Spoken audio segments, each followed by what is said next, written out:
Pagkatapos uminom ng tubig, ay bumalik siya sa silid at pinagmuni-munihan ng tungkol sa mahiwagang boses. Nakatulugan na lang niya ito ulit hanggang sa mag-umaga na. Lumipas ang araw, gabi at linggo.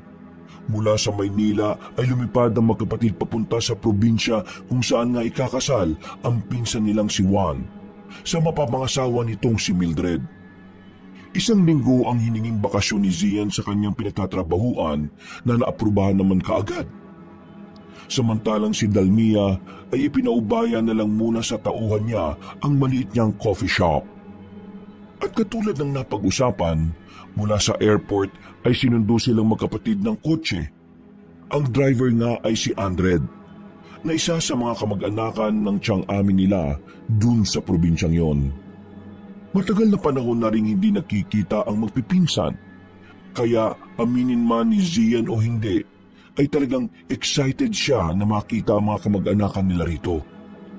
Kahit pa nagkaroon sila noon ng hindi pagkakaunawaan dahil meron kasing attitude ang tiyahin nila. Si Tiyang Ami ay asawa ng kapatid ng tatay nina Dalmia at Zian. Plano sana nila noon na tumira rin sa nasabing probinsya, pero dahil sa pagiging dahaman ng ginang ay nagpasya na silang hindi magtuloy. Nang mamatay ang tatay Abel at tiyo Cain nila, doon mas lalong tumindi ang samaan ng loob. Kaya itinuturing talaga na himala ni Zian ang tagpong ito na inimbitahan sila ng tiyahin sa kasal. Welcome back sa probinsya namin, Kuya Zian, Ate Dalmia. Grabe, ang pogit ang ganda nyo na lalo ah. Baka imbis na matuwa si Chang, baka mainis lang yun kasi sa itsura nyo. Kahit simple lang ang dating nyo eh. Parang kayo pang may ganap kayo eh. Ikaw talaga, Andred. Makulit ka pa rin talaga eh, no? Real talk lang. Alam mo naman yung Chang natin, inggiterang malalayo, kuis. Oh, di pa rin ba nagbabago si Tiyang Ami? Ay nako ate, himala na lang makakapagpabago nun. Sakim, madera, inggitera, at lahat na yata ng ere nasa taong yun. Ay naku, pasaway ka. Buti nga't inibitahan kami. Nako ate, inaaway-away kasi siya ni Kuya Juan. Dahil gusto talaga ng kuya na imbitado kayo kasi nga special day niya yun. Ang Tiyang natin magaling. Nagbida-bida na naman. Sinabihan tuloy ng Kuya Juan na hindi naman siya ikakasal eh. Ayun, natameme ang Bruhilda. Yun ang bagong tawag namin sa kanya. Bruhilda.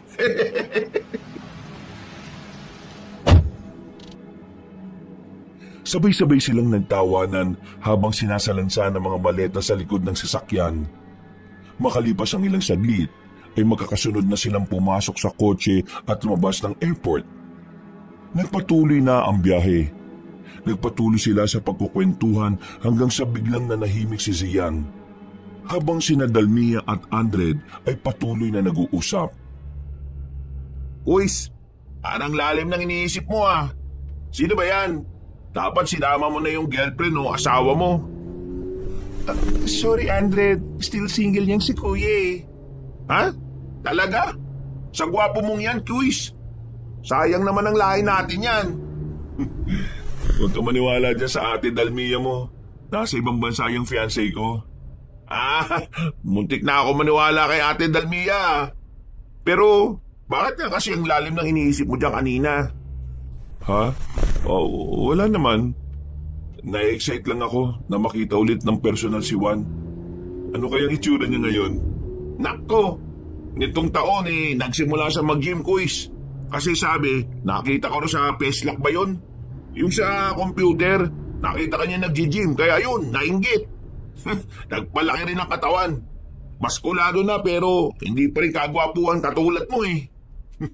Pasaway ka talaga, Andred. Facebook yun, hindi Peslak. Ay, nako. Ano, nag-gym na rin pala siya? Oo, Kuis. Pero matakaw pa rin naman siya eh. Ganun. Matakaw pa rin pala talaga. Mas tumakaw, Kuis. Nako, masyado yatang sinasarapan ni Mildred ang luto niya eh. Masarap talaga magluto yung si Ate Mildred eh. Hindi mo ba alam, Kuis, na chef siya? Hindi eh. Di naman kami friends sa social media nun eh. Pero nakafollow siya sa'yo. Huy, issue ka ha? Anong issue nun, kuya? I'm just saying lang. Masyado ka namang defensive. Ay nako, shut up ka na lang sis. Teka, wala akong maintindihan sa usapan nyo eh. Sali naman ako dyan, kuys, ate. Nagtawanan na lang sila at ang tumahimik na ay muling bumaling si Zian sa magandang tanawin sa labas. Si Dalmia naman ay nagkutkut lang sa cellphone niya habang si Andred ay nakafocus na rin sa dinaraanan nilang kalsada. Maya-maya pa ay napaismid na ang dalaga dahil nawalan na ng signal. Sinabi nga ni Andred na may malawak nga na area roon na hanggang ngayon ay hindi raw tinatayuan ng telecommunication tower. Ang dahilan ay dahil sa madalas na sinasalakay ng mga rebelde sa bundok ang mga manggagawa. Ang sabi naman ng ilan ay tila may kung anong hiwaga raw na pumipigil sa mga manggagawa na ituloy ang proyekto. At dahil naboboring na si Dalmia, kaya nakipag-usap na lang siya nang nakipag-usap sa nagmamaneho ng sasakyan. May girlfriend ka na ba o asawa, Andred? Nako, wala pa ate. Meron akong nililigawan pero di ko alam kung sasagutin ba ako o pinapaasa lang eh. Ang pangalan niya Miliana. Kinausap ko na nga siya at prinangka. Pero sabi niya lang kaunting paghihintay pa daw. Tama naman yung ginawa mo. Pero maganda rin naman yung sagot niya. Ibig sabihin, gusto ko pa niyang makilala ng lubos. Maniwala ka sa akin, dahil babae rin ako. Gusto ka ng taong yon, kaya magtiyaga ka lang at huwag magbabago. Ay, ano ba? Thank you ate ha. Tama nga talaga si Kuya Juan na sobrang babait niyong magkapatid. Ngayon ko lang din na-appreciate kasi hindi naman tayo madalas magkasama noon eh. Talaga? Sinabi yun ni Kuya Juan? Oo ate, madalas kayo noon ikwento kapag nagiinuman kami. Lagi niya kayong pinagmamalaki sa mga kainuman namin. Kaya sigurado akong matutuwa yun kapag nakita kayo sa kasal. Mukhang miss na rin talaga kami ng pinsan namin ah. Actually, siya rin miss ko na. Napag-uusapan na rin talaga namin na magbakasyon ulit sana rito eh. Kaso nga, naiisip namin ni Dalmia na baka kapag nakita kami Chang Ami, alam mo na. Nako, wag nyo nang intindihin yung si Chang. Hindi naman na kayo mga bata para pakialaman niya sa buhay. Sa bagay, sana kapag nakita niya kami mamaya huwag siyang gumawa ng eksena na makakasira ng kasal ng pinsan ko. Magbibihave yun. Malamang nasabihan na yun ni Kuya Juan. Ay, siya nga pala.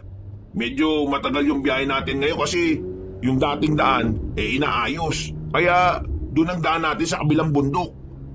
Ganun ba? Hindi nasabi sa akin yun ni Chang nung tumawag siya. Ay naku, wala pa rin palang signal dito. Ay, hindi ba nila nasabi na bukas pa naman talaga ang kasal? Pero nandun na sila sa venue kanina pang umaga. Ang bili ni Kuya Juan sa akin huwag daw tayong dumiretso sa kanila kasi wala namang tao rin ngayon. Bali, saan tayo pupunta? Diretso na rin tayo sa venue kaya mas mahaba-haba ang biyahe. Bali, madadagdagan ng 3 oras. Ah, ganun ba? Loko talaga tong si Chang Hindi man lang ako in-inform. Buti na lang nagpaabiso pala sa'yo si Kuya Juan. Mabuti nga po. Alam na rin kasi yata ni Kuya Juan na kulang-kulang magsabi ang si Chang Basta po akong bahala sa inyo. Pero kung ayaw nyo magbiyahe na mahaba, pwede naman tayong sa bahay na lang muna magstay. Tapos, bukas ng umaga tayo magbiyahe papunta nun sa venue. Nako, hindi ba nakakaya? Oo nga, baka nakakaya sa inyo. Nako kuya, ate, ayos lang yun. Ayos lang kami doon sa bahay. Actually, pinalinis ko na nga kay ina yung tutulugan nyo ngayong gabi kung sakasakali. Naisip ko kasi na baka mapagod kayo ng gusto sa biyahe. Basta, feel at home lang kayo doon. Uy, salamat in advance ha. Nakakaya naman sa inailoming mo. Ayos lang yan, kuys. Promise. Basta, relax lang kayo dyan at ako nang bahala sa inyo ni Ate Dalmia. Sa akin kayo pinagkatiwala ni Kuya Juan kaya hindi ko kayo pwedeng pabayaan. Dax, sweet ko no? Napangiti na lamang din si Zian kasunod ng pagtanaw sa magandang kapaligiran sa labas ng sasakyan. Si Dalmia naman ay naglaro-laro na lang muna sa cellphone niya dahil walang signal. Pagkalaon ay umidlip na lang din muna ang dalaga. Habang tinatanaw ni Zian ang nagagandahang burol at kabundukan, ay hindi naiwasan na mamangha siya sa mga ito. Napaisip tuloy siya at tila kinausap ang sarili habang nag-i-enjoy sa tanawin. Maganda naman sana talaga sa lugar na to eh. Kundi lang toxic si Chang Ami. Siguro, kung buhay pa si Papa, dito na rin talaga kami nanirahan eh. Ang ganda pa naman ng tanawin sa probinsyang to. Dahil sa sinabing yun ng kanyang isip ay muling nanumbalik kay Zian ang ilang alaala nilang magpipinsan sa lugar na yon. Pati na rin si Mildred na patay sa kanya noon. Napangiti na lang siya matapos maalala ang mga tagpong yon. Pagkuwan ay muli niyang inalala ang mukha ni Mildred. Kumusta na kaya siya? Uy, Kuis, pangiti-ngiti ka na naman ngayon dyan ha. Mukhang maganda yung inaalala mo ha. Meron lang akong naalala. Ang ganda kasi ng paligid dito eh. Ang sarap mag-reminisce. Ay nako, sinabi mo pa Kuis. Habang natutulog si Dalmia, ay marami pa silang napag-usapan. Kung ano-ano na ang narating ng kanilang kwentuhan. May sports, politika, outer space at kababaihan. Kaya di nila namalayan ang mabilis na takbo ng oras. Hanggang sa mauwi sila sa pag-uusap patungkol sa kababalaghan. Dahil dito ay naalala na naman ni Zia ng mahiwagang boses na madalas niyang napapanaginipan bago magpunta rito. Hindi niya lang matukoy pero sigurado siyang pamilyar ang boses na yon. Pakiramdam niya ay matagal na niyang naririnig ang tinig na yon. Hindi niya lang maalala kung saan. Hindi na niya pinagtuunan ng pansin ang tungkol sa bagay na yon dahil pinakinggan niya ang mga kwentong aswang ni Andred. Naniniwala kasi ang binata. Katulad ng mga sabi-sabi sa kanilang lugar na naglipa ng araw ang aswang dahil hindi pa rin naman ganoon kasibilisado ang probinsya. Eksakto naman 5:00 ng hapon ay nakarating na nga sila sa bahay ni na Andred na isang barangay lang ang layo sa bahay ni na Chang Ami. Pagtanaw ni Zian sa labas ng bintana ay tumambad sa kanyang paningin ang malawak na lupain. Pagbukas ng gate ay kaagad ipinasok ni Andred ang sasakyan at ipinwesto sa tamang parkingan. Ang laki na pala ng lupain nyo at ang daming bahay. Compound ito ng buong angka natin, Kuis. Gusto kasi ni Lola Basyang na magkakasama. Kaya yun. Si Chang, bakit ayaw dito? Alam mo naman yon, Kuis. Binigyan siya ng lupain dito pero nalilitan daw siya kaya umayaw. Iba talagang Chang Ami, no? Ay nako, sinabi mo pa. Nandito na ba tayo? Oo, ate. Katulad ng reaksyon ni Zian, namangha ng gusto si Dalmia habang patuloy na nakatingin sa compound na napuntahan nila. Nang patay na ni Andred ang makina ng sasakyan, ay lumabas na ito roon na sinundan na rin ng magkapatid. Sinundan lang nila ang binata hanggang sa makarating na sila sa mismong pinto ng magarang bahay. Sinalubong sila ng 2 babae at ang isa ay may edad na habang ang isa ay mas bata pa kay Andred. Nay, eto na po si Ate Dalmia at si Kuya Zian. Kuis, ate, si Inay, tapos itong pangit na batang to, bunso kong kapatid, si Moret. Magandang hapon po, Inay Loming at Moret. Magandang araw po. Natutuwa akong makita kayo ulit. Ang tagal din na panahon na nakauwi kami rito. Salamat po sa pagtanggap niyo sa amin, Matapos magkakilanlan, ay pumasok na nga silang lahat sa loob ng bahay. Paggala ng tingin ni Dalmia at Zian ay namangha sila sa ganda ng interior design ng bahay ni na Andred. Napakasimple lang kasing pumurma ng binata kahit ang buo nitong mag-anak, kaya hindi mahalatang may kaya sila sa buhay. Grabe, yayamanin naman pala kayo, Andred. Contractor ba ang Tiyo Gudo? Hindi naman kami mayaman. Sinuwerte lang sa palayan.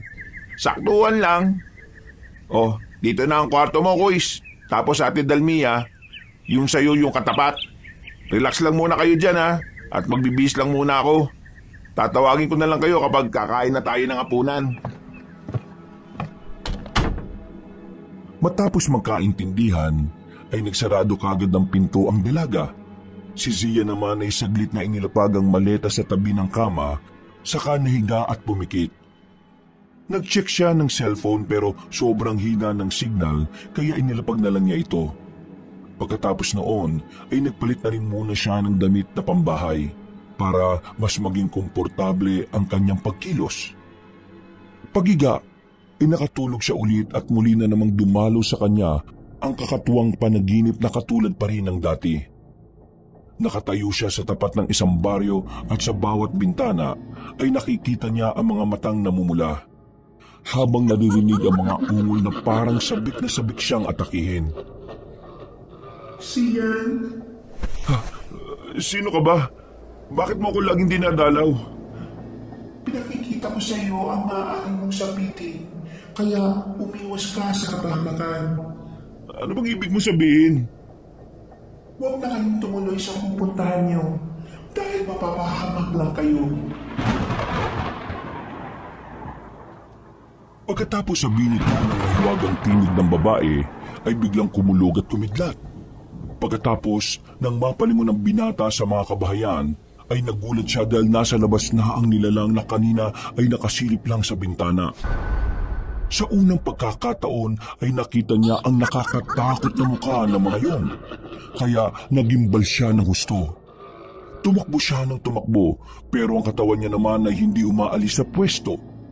Naabutan siya ng mga halimaw at sabay-sabay na hinawakan hanggang sa makorner siya. Nang dambayin siya ng mga ito, ay napabalikwas siya ng bagong matapos nang maramdaman ang malamig na kamay sa kanyang muka. Kuya, binabangungot ka na naman yata. Umuungol ka eh. Mabuti na lang talaga at lumabas ako ng kwarto dahil kung hindi, baka kung ano na nangyari sa'yo. Hindi kagad nakapagsalita si Zian at doon na nga biglang nag-sink in sa kanya ang tungkol sa mahiwagang tinig. Naalala niya noon na madalas niya rin itong naririnig bago pa man masangkot sa aksidente ang mga magulang nila. Noon kasing 13 years old siya, ay pinaalbularyo siya ng ina dahil sa dalasang pagkakaroon ng hindi magandang panaginip. Nasabi nga na meron siyang isang gabay diwata na pinangalan ng Diwa. At simula nang painumin siya ng gamot para iwas bangungot, ay hindi na niya naririnig ang tinig. Ngayon na lang dahil nitong nakalipas lang ay nakaligtaan na niya ang pag-inom ng gamot. Huwag mong sabihin na hindi ka na nagtitake ng gamot mo ha. Ha? Oo eh. Mga isang buwan na. Ano? Kuya naman, bakit mo naman ginawa yun? Nawawala sa isip ko eh. Kailangan natin bumili niyan ngayon. Baka lumala ka na naman. Naalala mo pa ba yung nangyari sa'yo noon? Namuntikan ka ng mamatay? Ayos lang naman ako. Saka na, pagkatapos ng kasal ni Juan. Huwag kang mag-alala. Dahil maghahanap din ako ng pharmacy drug na mabibilan dito. Dala ko naman yung reseta ko eh. Napabuntong hininga na lang si Dalmia pero wala na rin naman siyang magawa. Makalipas pa ang ilang sandali ay tinawag na nga sila ni Andred para makapaghapunan. Nang nasa pagkainan na sila, ay sinabi na rin ni Inay Loming na mag-enjoy lang sila at wag nang mailang pa. Eksaktong alas 7:30 naman ng gabi ay natapos silang kumain.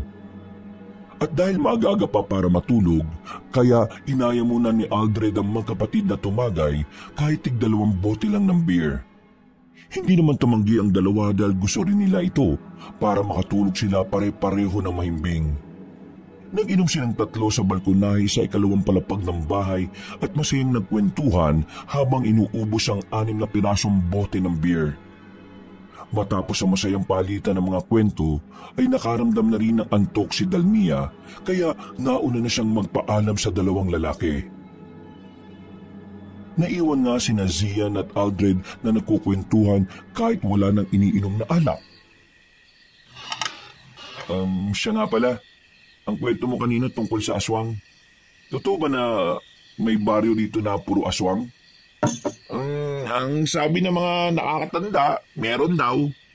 Pero kasi kuis, Sa tagal ko na rito, 25 na ako. Napuntahan ko na halos lahat ng mga baryo o sityo. Pero wala naman ako na-discovering ganyan eh. Mabuti naman pala kung ganun. Bakit mo naman pala natanong, Kuis? Wala naman. Kasi ganun na madalas kong naririnig kapag napupunta ako sa mga ganitong lugar eh. Saka di ba, kahit nung pa mga bata kami, alam ko na rin naman ang reputasyon ng probinsya nyo pagdating sa mga aswang, ulam at iba pang kababalaghan. O siya, tulugan na muna tayo dahil maaga-aga pa tayo bukas, di ba? Ay, oo nga pala, Kuis. Para makapag-prepare pa kayo ron. Hapon pa naman sisimulan yung kasal eh.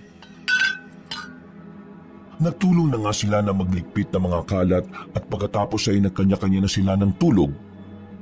Kinabukasan, pasado alas 6:30 ng umaga, ay maganda ang naging gising ni Dalmia at Zian dahil nakatulog din sila pareho na mahimbing.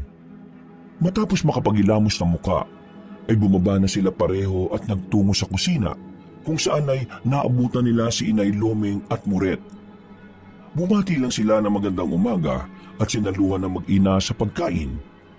Ang sabi kasi ng ginang ay mga bandang alas 9 pa magigising si Andred. Nakipagkwentuhan pa sila hanggang muling matalakay ang tungkol sa aswang. Hindi rin alam ni Zian kung paanong napasok ito sa kwentuhan. Pero narinig na lang niya kay Inang Loming na nitong araw na kalipas ay madalas nilang nababalitaan ng tungkol sa pagsalakay ng aswang. Mga 3 o 4 na araw ang nababalita na nawawala mga kabataan dahil dito.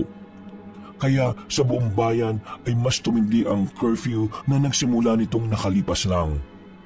Dahil dito ay naalala ni Zia ng tungkol sa babala ng mahiwagang tinig sa kanyang panaginip. Pero si Dalmia naman ay parang wala lang.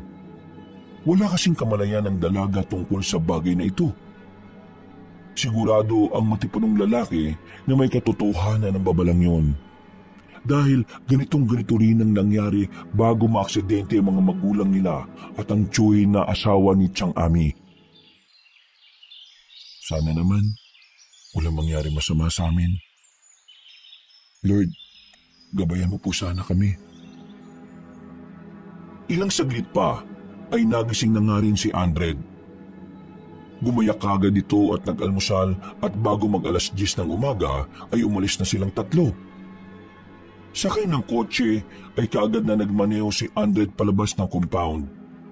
Hanggang sa paglipas ng halos lagpas 15 minutos ay narating na nga nila ang pamilihan. Kuya, ate, baka may gusto muna kayong bilhin ha. Kasi doon tayo dadaan sa kabila eh. Di ba sabi ko kahapon, inaayos yung pinakamalapit na daan dahil may tulay na nagiba. Hindi rin ako pamilyar sa dadaanan natin ngayon pero ang sabi sa akin ng mga kakilala ko, bukod sa walang signal wala raw halos kabahayan. Baka mauhaw o magutom kayo kasi mahaba ang biyahe natin eh. Mas mabuting bumili na muna tayo ng mga ngata at saka inumin. Pagtangon ng magkapatid ay lumabas na nga sila ng kotse para bumili ng kung ano-ano. Nag-ikot-ikot si Zian hanggang sa makakita nga siya ng mga panghimagas. Medyo maraming tao kaya ilang minuto rin silang naghintay bago makabili. Medyo nahirapan pa siyang makipag-usap dahil ang nagbebenta ay hindi marunong sa salitang Tagalog. Mabuti na lang ay merong isang batang lalaking edad 12 anyos na bumili rin at parehong nakakaintindi ng Tagalog at salitang ginagamit sa probinsya. Dahil doon ay nabili rin ni Zia ng gusto niyang panghimagas. Nagpasalamat din siya sa batang lalaki bago umalis doon. Babalik na sana siya sa kotse pero naisip niyang libutin muna ang pamilihan. Baka sakaling may mabili ako mga souvenir. Maaga-aga pa naman eh. Pagkakita niya sa tindahan ng mga souvenir, ay nagpasa siyang bumili ng damit para merong remembrance kapag bumalik na sila ng Maynila. Namili na rin siya ng mga keychain para ipasalubong sa mga kakilala. Sinamahan na rin niya ng tsinelas para meron siyang magamit at hindi siya palaging nakasapatos.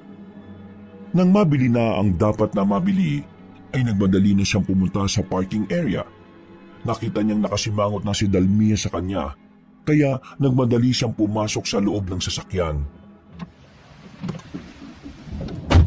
Bumili pa kasi ako nitong mga to eh. t-shirt, saka keychains. Ipapamigay ko sa mga katrabaho pag uwi natin ng Maynila. Kuya, isang linggo pa naman tayo rito eh. Okay na, huwag ka na magalit. Andred, sige na, mag-drive ka na. Excited na tong kapatid ko eh. Kala mo eh, siya yung ikakasal. Napangiti lang si Andred at nagsimula na nga magmaneho ng sasakyan. Paglagpas ng pamilihan ay lumiko na kagad sila sa sinasabing luma at mahabang daan. Sa Bukana pa lang ay masasabing liblib na nga talaga ang lugar. Kaya tila biglang kinutuban si Zian.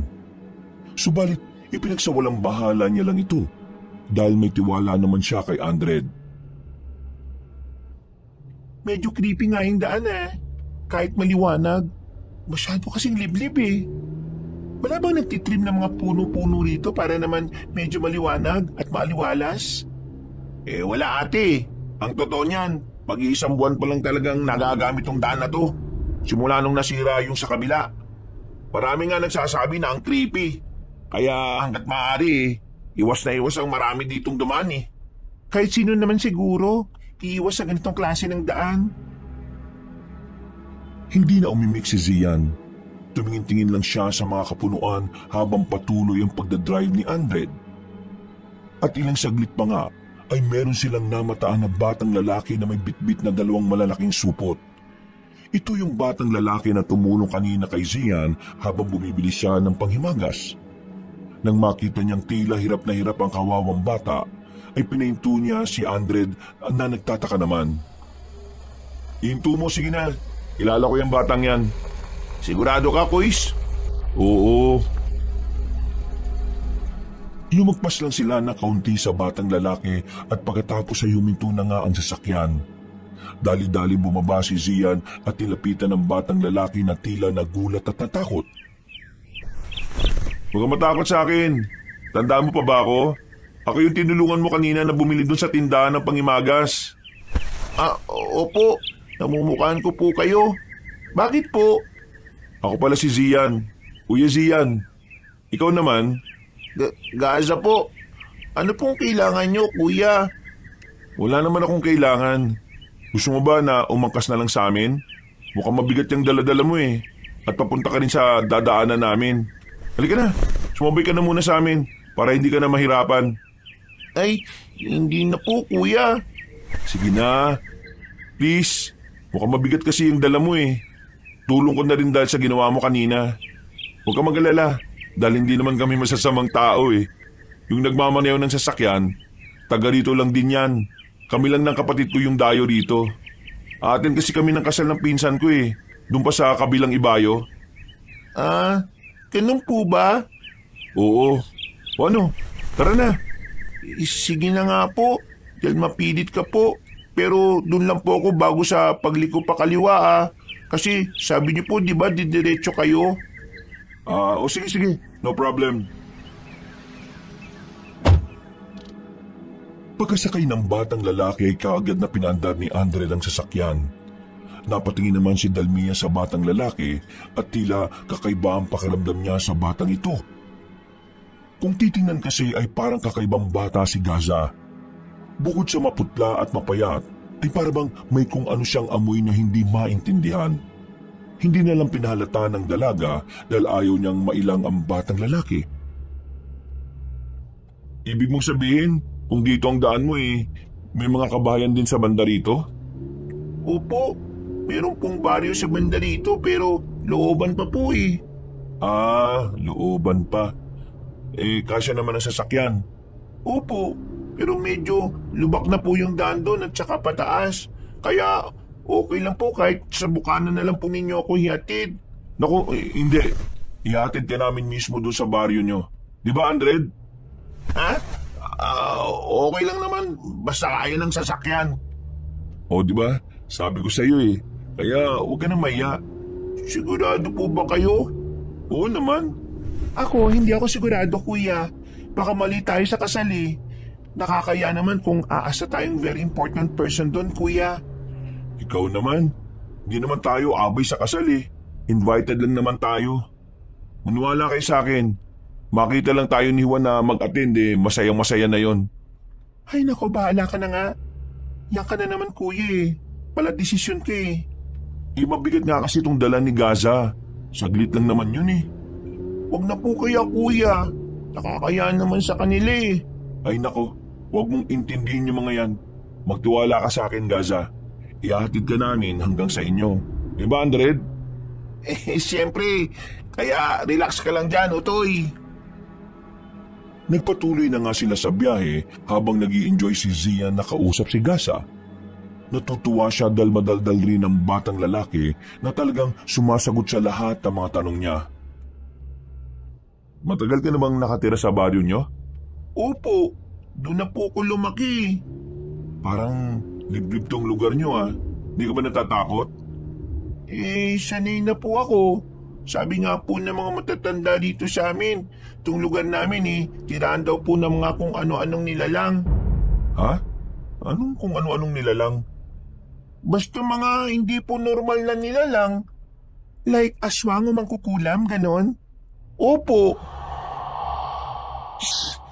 Totoo ba mga yon? Sa tagal ko nang nabubuhay sa mundo, wala naman akong napatunayan na ganyan. Ano po kasi, sa isang taga-syudad na katulad po ninyo, mahirap po talagang maniwala sa mga hindi normal na bagay. Pero totoo po ang aswang at mangkukulam. Lalo na po dito sa lugar namin, marami po sila dyan sa gubat. Hindi lang po aswang at mangkukulam. Dahil may mga laman lupa, diwata, engkanto, at iba pa po. Ay nako, feeling ko sa diwata lang ako maniniwala. Kasi kapag tumingin kasi ako sa salamin, para ako nakakakita ng diwata. Natawa si Andred sa sinabing yon ni Dalmia, pero si Gaza ay hindi na lang umimik. Si Zia naman, matapos marinig ang tungkol sa diwata, ay tila ba may kung anong bagay na bigla na lang pumasok sa isip niya. Sa isang iglap ay parang nawala ang diwa niya sa sasakyan. Para siyang napatpat sa isang lugar na mahiwaga pero pinangingibabawan ng nakakatakot na presensya. Paglingon niya sa kaliwa ay biglang nawala si Andred na nagmamaneho. Sa pagbaling niya naman sa likod ay nawala na rin sina Dalmia at Gaza. Kahit ang sinasakyan niyang kotse ay naglaho na parang bula. Nasaan ako? Pagkasabi niyang yun ay bigla na lang nagbago ang kulay ng kapaligiran. Ang liwanag ay unti-unting nilamon ng dilim hanggang sa nagsimulang tumubo ang mga matatayog na mga puno na pinalilibutan siya. Siyan, huwag na kayong tumuloy pa. Ha? Ikaw na naman? Sino ka ba? Bakit ayaw mo magpakita sa akin? Hindi na ako maaaring magpakita pa sa iyo dahil sa oras na gawin ko yon. Ito na rin ang hindi natin pagtatagpo. Bakit ayaw mo pakilala sa akin? Sino ka ba talaga? Ako si Diwa, ang iyong gabay. 2 beses na tayo nagtagpo. Noong una ay yung sanggol ka pa lang at ang ikalawa ay ang maganap ang hindi ka nais-nais na pangyayari. Kung mangyayari pa ang pangatlo, ay tuluyan na akong maglalaro. Mawawala na ng saysay ang pagiging gabay ko. Gabay? Anong ibig mo sabihin? Ipinagkatiwala ka sa akin, kaya trabaho ko ang magbigay ng babala at sinyali sa iyo, pero matagal akong nawala. Biglang naalala ni Zia ng pangyayari nung naaksidente ang mga magulang niya. Sinubukan niyang pigilin ang mga ito pero hindi niya nagawa. Kaya sumama siya sa biyahe. Sa katunayan ay kabilang sana siya sa mamamatay pero nagpakita sa kanya si Diwa at iniligtas siya. Dahil dito ay siya ang nag-iisang nakaligtas sa aksidenteng yun. At dahil sa nangyari, sa tuwing magkakaroon siya ng mga bangungot na pangitain ay inaakala na partito ng trauma na nangyari sa kanya. Dito na siya nagsimulang uminom ng medisina hanggang sa tuluyang makalimutan si Diwa. Nang maalala niya ang mga yon ay nanlaki ang mga mata niya sa pagkabigla. Naalala na kita. Ikaw nga yung nagkita sa akin noon sa aksidente. Oo, ako nga. Kaya pakinig kang mabuti sa akin. Huwag ha. Bigla na lang dumilim ang paligid at nawala ang tinig ni Diwa. Pagkatapos ay tila ba sumulpot na lang sa harapan niya ang mga kabahayan na mayroong mga taong nakadungaw sa bintana. Tila nagising sa ulirat si Zian nang tapikin siya sa balikat ni Andred na nakangiti pa. Uys, nandito na tayo. Ha? Kanina ka pa parang wala sa sarili. Kinakausap kita kanina. Puro ka lang oo ng oo. Ha? Ano kasi? Okay ka lang kuya? Kung may madaraanan tayong bayan mamaya, bumili ka na nga ng gamot mo ha. Nagsisimula ka na naman sa mga ganyan-ganyan mo eh. Nasaan si Gaza? Kanina pa talaga lumabas. Hindi umimik ang matipunong binata. Tumingin lang siya sa harap kung saan niya nakita si Gaza na naglalakad palayo. Pagkatapos ay nakita niya ang mga kabayan pati ang mga taong nakatingin sa kanila mula sa mga bintana. Nanlaki ang mga mata niya matapos biglang maalala ang nasa kanyang panaginip. Ganito kasi ang itsura ng lugar na tila ipinakita sa kanya ni Diwa. Dahil dito ay parang lumobo ang kanyang ulo dala ng pagkatakot na nararamdaman. Parang may kung ano siyang napifeel na mga oras na yon na alam niyang mag-uuwi sa kapahamakan. Kuya, are you sure you're okay? Ha? Ito yung lugar na yon. Ha? Anong ibig mo sabihin? Nakita ko na to. Maraming beses na. Saan? Sa bangungot ko. Ipinakita sa akin ni Diwa. Umalis na tayo rito. Kuya naman, ano na naman ba yung sinasabi mo? Ito yung sinasabi sa akin ni Diwa na iniiwasang baryo. Andred, please, tara na. Okay po. Nagmaniobra na nga kaagad si Andred ng sasakyan at dali-dali silang umalis sa lugar na yun. Nakahinga sila pare-pareho ng maluwag nang makabalik na sa kalsada. Habang nagpapatuloy ang pagtahak nila sa daan, ay tila nilamon sila ng katahimikan. Hanggang sa umuga ng malakas ang sasakyan at biglang gumiwang-gewang. Anak ng yawa naman oh! Ano mo nangyari, Andred? Pumutok yata yung gulong sa likod eh. Uy, malas naman kuys oh! Nasaan na ba tayo banda? Hindi ba tayo masyado nakakalayo rin sa sinasabi mong iniiwasang baryo, kuya? Diyos ko po, dapat makalis na tayo dito sa lugar na to. Baka magkatotoo na naman yung sinasabi ni Diwa.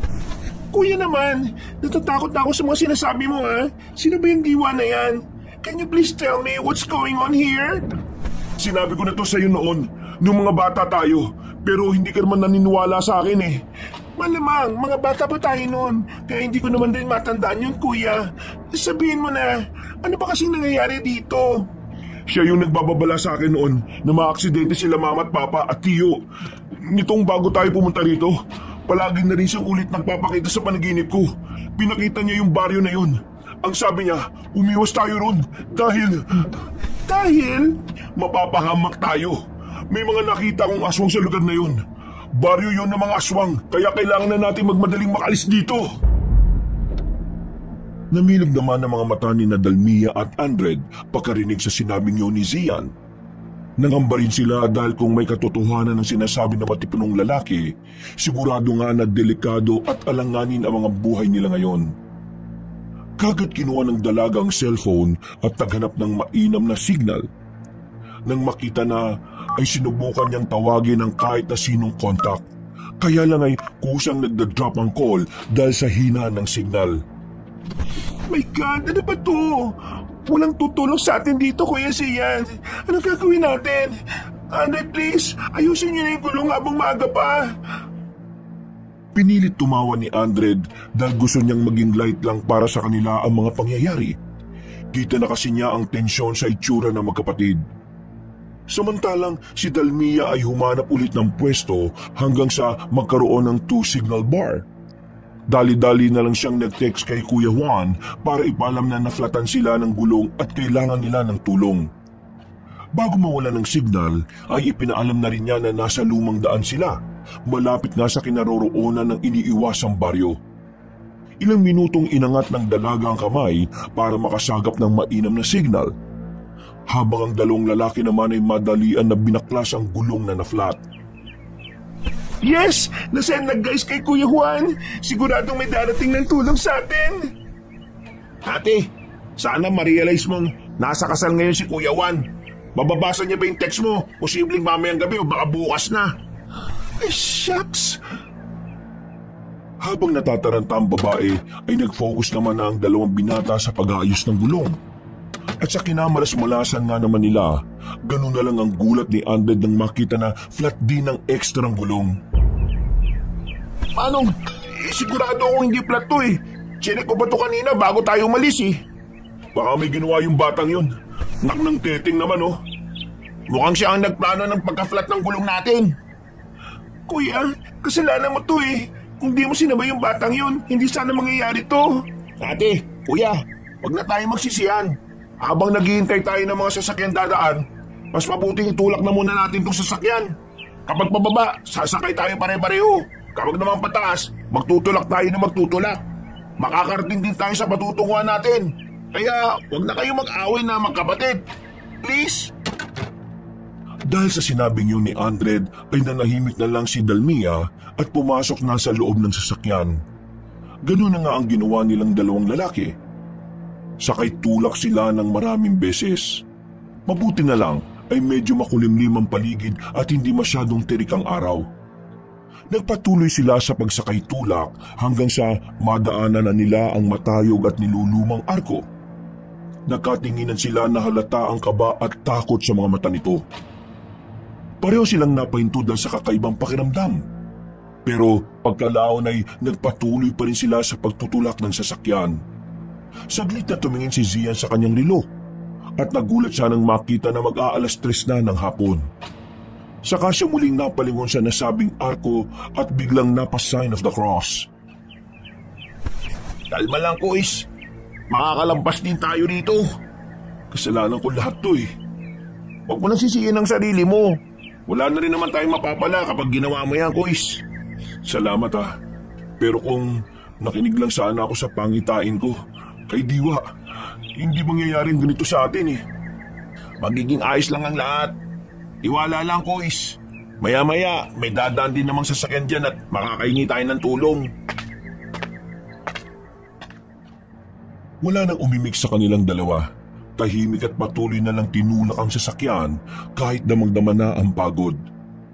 Si Dalmia naman ay nanatili sa loob at siyang nagmamaniobra ng manibela ng sasakyan. Puspusan na ang dalawang binata sa pagtutulak. Dahil ang tanging nais lang talaga nila sa ngayon ay tuluyang makalayo na sa lugar na yon. At kung papalarin ay makarating sila ng ligtas sa kanilang pupuntahan. Nang makalagpas ng ilang metro sa nilulumang arko, ay sabay na napasulyap doon sina Zian at Andred. Subalit nalaki ang mga mata nila nang makakita ng 4 na kalalakihan na lumabas mula sa likuran ng mga punong malapit doon. Nakatingin ang mga yon sa kanila habang nakangiti. Nang makita yun ni Zian ay kinumutan kagad siya ng matinding takot. Bigla niya kasing naalala ang nakita sa panaginip. Sila yun. Sila yung mga nakita ko sa panaginip ko. Ang mga ngiti at ganyang klase ng mukha. Ganyan-ganyan yun. Ganun ba, Kuis? Oo, Andred. Sigurado ko. Kung ganun eh, pumasok na tayo sa loob ng sasakyan. Hindi na tumugon pa si Zian. Sinunod na lang niya ang sinabi ng nakababatang binata. Sabay silang pumasok sa loob ng sasakyan saka ito nilak. Nagtaka naman si Dalmia at nang mapalingon siya sa rear view mirror ay naaninig niya ang mga kalalakihan. Dahan-dahang lumapit ang mga yon habang nag-iiwan ng ngiting nakakaloko. Sino mga yan? Saan sila galing? Hindi namin alam. Pero magpalit na muna kayo ng pwesto ni Andred. Nang magkapalit na nga ng pwesto ay eksakto naman na dumating ang 4 na kalalakihan sa nakatigil na sasakyan. Huminto ang mga yon. 2 sa kanan at 2 sa kaliwa. Kaya naging mas mapagmatsyag ang 3 nasa loob ng kotse. Kuya, kinakabahan ako. Huwag kang tumingin sa kanila. Idiretso mo lang ang mga mata mo. Sinunod ng dalagang nakatatanda niyang kapatid. Tumingin lang siya ng diretso. Kahit ang totoo ay gusto na niyang maiyak sa takot. Samantalang ang mga kalalakihan naman ay walang ginagawa kundi pagmasdan lang sila. Kuya, ate, mag-seatbelt kayo. Paanda rin po itong sasakyan kapag may ginawa silang kung ano. Paano mo gagawin yun? Paano kung maaksidente tayo? Flat ang gulong natin. Kalma lang ate, akong bahala. Hindi ko kayo hayaang mapahamak. Paano kung kakalma sa ganitong klase ng sitwasyon? Paano kung mga aswang sila tapos kunin nila tayo at pagpiesta ng karnet dugo natin? Huwag kang mag-isip ng kung ano-ano at makinig ka sa sinasabi ni Andred. Kumalma ka lang at mag-pray ka. Kuya naman, makakapag-pray pa ba ako kung kanya nang makikita ko sa labas? Habang tinitingnan ko yung 4 na yan na sa labas, hindi ako makapag-concentrate at makapagdasal eh. Hindi pumikit ka. Paano kung pagpikit ko, kuya, may bigla silang gawin? Eh naku, ang dami mo namang reklamo. Bakit di mo na lang gawin yung sinasabi ko sa'yo? Eh bakit parang ikaw pang naiinis, kuya? At saka bakit parang kasalanan ko? Ikaw naman ang dahilan kung bakit tayo naibit sa ganitong sitwasyon eh. Sige na, sisihin mo lang ako ng sisihin. Bahala ka. Natigilan na sila sa pagtatalo dahil biglang kumalampag ang likurang salamin ng kotse at pagkatapos nabasag yun. Nagulat sila na may tumansik na solid na bato. Napapikit din silang saglit dahil sa nagtalsikang bubog. At pagdilat ng mga mata ng magkapatid ay ganoon na lang ang gulat nila dahil nakadungaw na sa nabasag na salamin ng isa sa mga lalaki. Nakangiti yun at kitang-kita sa namumulang mga mata ang tuwa habang nakikita silang natatakot. Hindi na nag-aksaya pa ng oras si Andred. Kahit flat ang gulong ng sasakyan ay binuhay niya pa rin ang makina nito. Pagkatapos ay hinarurot niya kaagad ito hanggang sa malampasan nila ang 4 na kalalakihan. Hindi naman umalis ang mga yun sa kanilang pwesto. Nakangiti lang habang pinagmamasdan silang papalayo. At nang tila hindi talaga maganda ang lagay ng gulong ng kotse, ay sinikap ni Andred na kontrolin ang takbo. Pero nagulat sila dahil bigla na lang din sumulpot sa kung saan ang isang nilalang at lumagpak sa bubungan ng kanilang sasakyan. Sa gulat ay nagsigawan silang tatlo hanggang sa maya-maya pa ay napahinto sila. Sabay-sibay silang napatingin at nakiramdam sa kung ano o sino ang nasa bubungan. Narinig pa nila ang marahan nitong paglalakad. Hanggang sa umungol yun na parang isang halimaw. Dahil dito ay napasigaw sa takot si Dalmia na hindi na kinaya pa ang mga nangyayari. Diyos ko po, kuya! Andred! Ano yung nasa bubong na sasakyan natin? Hindi ko alam ate. Diyos ko! Mamamatay na tayo rito! Mamamatay na tayo! Hindi na tayo makakarating sa kasal! Huwag mo sabihin yan, Dalmia! Makakauwi tayo! Muling umungol lang kung anong nilalang at pagkatapos ay sakay tumalon-talon sa bubong. Napalingon naman sila roon hanggang sa mapansin nila na wala na mga kalalakihang nasa likuran. Hindi kalayuan sa kanila. Dahil dito ay hindi na rin nakapagtimpi pa si Andred. Kinuha niya ang nakatagong bat sa ilalim ng upuan at pagkatapos ay hinampas niya sa bubong. Nagulat ang magkapatid na Dalmia at Zian. Habang ang kung sino mang nilalang na nasa bubong ng kotse ay biglang tumigil. Saan galing yung bat mo? Nakatago talaga to sa ilalim ng upuan ng kotse. Para sa katulad ng mga ganitong pagkakataon, Kuis. Hindi pa man sila natatapos sa pag-uusap ay nakarinig na sila ng pagaralgal na ungol. Halata na kung sino man ang nilalang na nasa bubungan ay parabang nagalit dahil sa ginawa ni Andred. At walang ano-ano sa gitna ng makulimlim na paligid ay biglang tumalon sa unahan ng kotse ang nasabing nilalang. Nayupi ang unahang bahagi at nag-crack din ng salamin sa unahan ng sasakyan. Sabay-sabay nilang pinagmasdan ang nakatalikod na nilalang na parang kahait lang ng isang bata. Pero ang balat nito ay itim na parang uling. Ang akala nga nila ay maliit na gorilya dahil medyo mabalahibo kasi ito. Pero nang bumaba na yun at tumarang sa kanilang daraanan, ay dito na sila mas lalong kinabahan. Ganun na lang din ang pagkabigla ni Zian nang humarap ang nasabing nilalang. Naalala na naman niya ang nilalang na nasa pangitaing panaginip niya. Ang namumulang mga mata, ang maitim at mabalahibong balat nito, pati ang ngiting tila naghahatid sa kamatayan. Anong klaseng nilalang yan, Andred? Hindi ko alam, Ate Dalmia. Ngayon lang ako nakakita ng ganyan eh. Diyos ko po, umalis na tayo rito, umalis na tayo rito. Yan yung nilalang na pinakikita sa akin ni Diwa. Aswang! May aswang kahit hapon pa lang. Natigilan na ang dalaga dahil narinig nila ang pagaraldal na ungol ng nasabing nilalang. Pagkatapos noon ay tumitig yon sa kanila ng tila nanlilibak. Si Andred ay pinaandar uli ang sasakyan kahit flat ang gulong. Sinubukan niyang bundulin ang halimaw na nasa harap nila at nagulat silang tatlo dahil walang kahirap-hirap nitong napigilan ng kotse. Pagkatapos ay umangin na naman ang nakakatakot na aswang. Dahilan para mas lalo silang magimbal.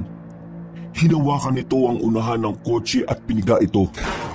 Dahil doon ay lalong natakot ang tatlo. Lalo na nang makita nila ang nasabing nilalang na tuwang-tuwa at naglalaway pa. Diyos ko po, Andred. Bilisan mo na, please. Bungguin mo na yung halimaw na yan. Malakas siya, ate. Pinipigilan niya ako.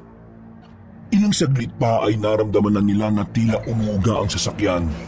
Hanggang sa unti-unti itong umangat.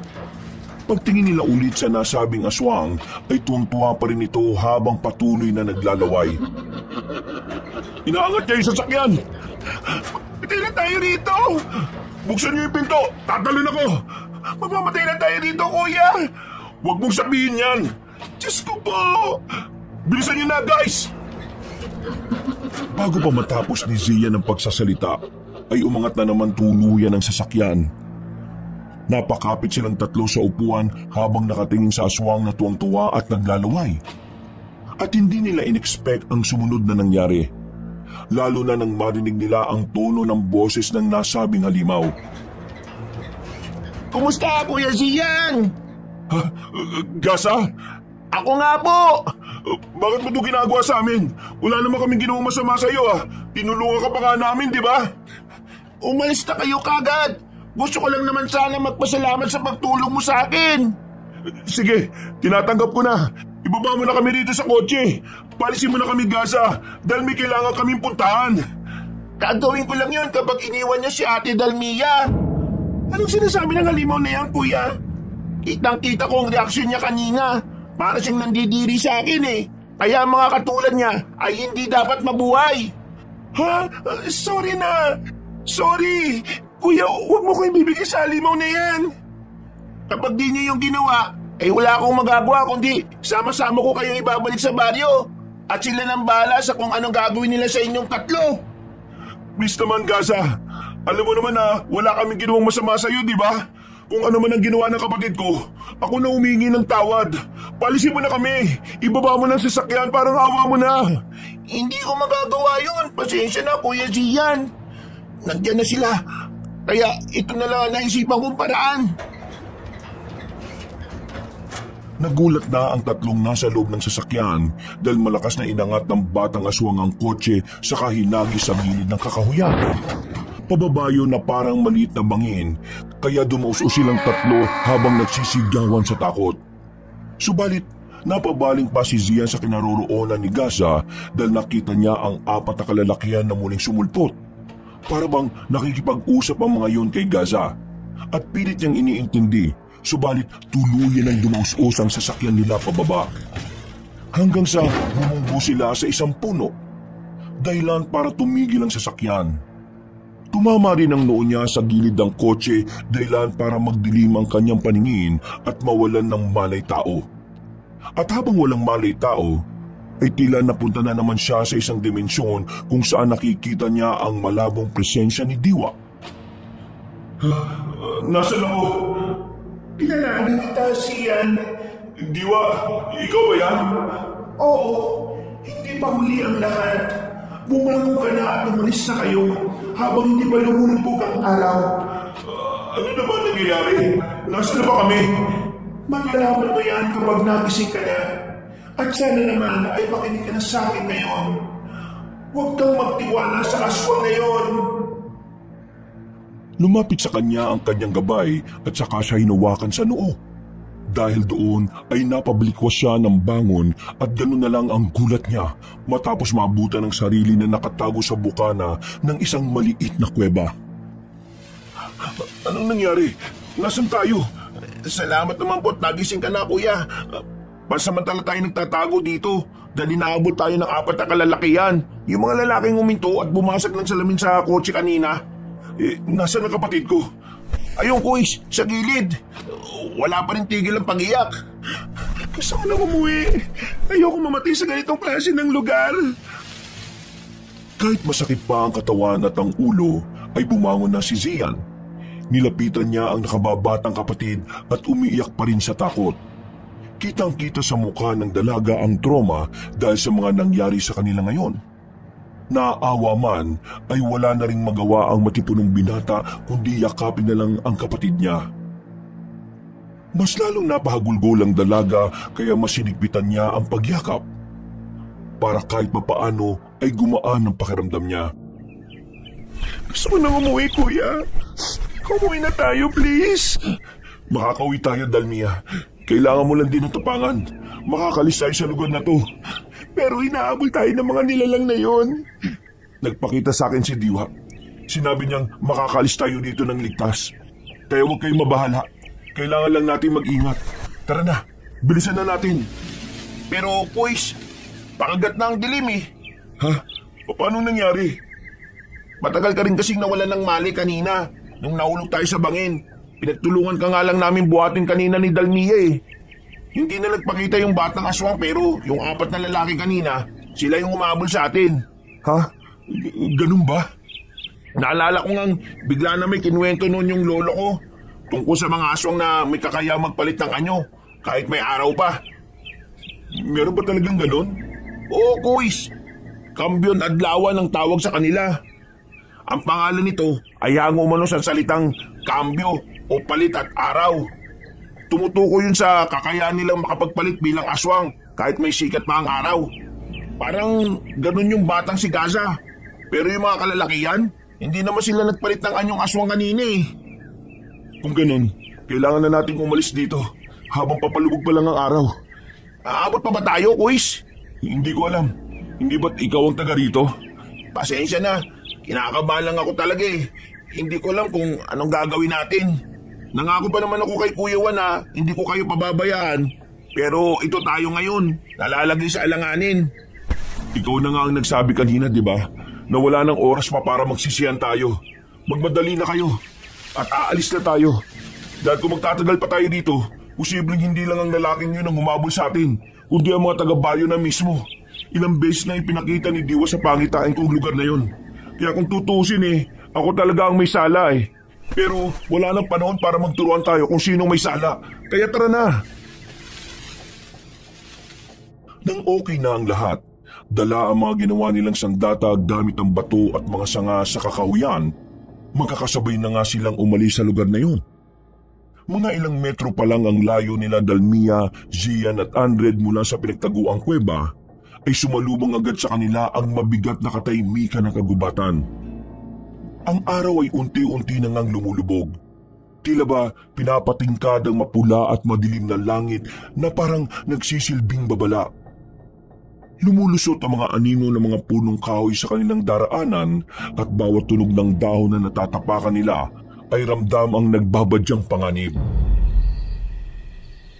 Kuya, ate, kinakabahan talaga ako. Siguro, mas mainam na sa kuwebang yun na lang tayo magpalipas ng gabi. Parang mas ligtas pa tayo ron eh. Hindi tayo nakakasiguro dyan, Andred. Kasi kung ligtas tayo ron, siguradong nagbigay ng pahiwatig sa akin si Diwa. Pero wala naman siyang ginawang ganun eh. Ganun po ba?